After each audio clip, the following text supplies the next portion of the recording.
Ekyo ya.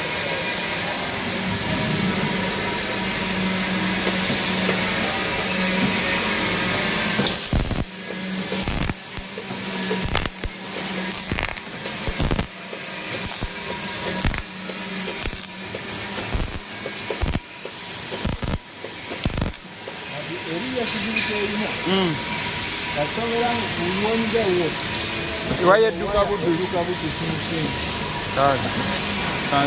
Kansabe nsobola kikwasaganya mwene ogundi. Kasita nsobola okukuta makati.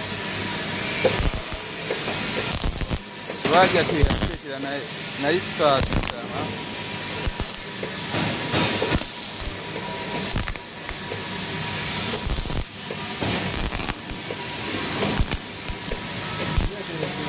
Eh?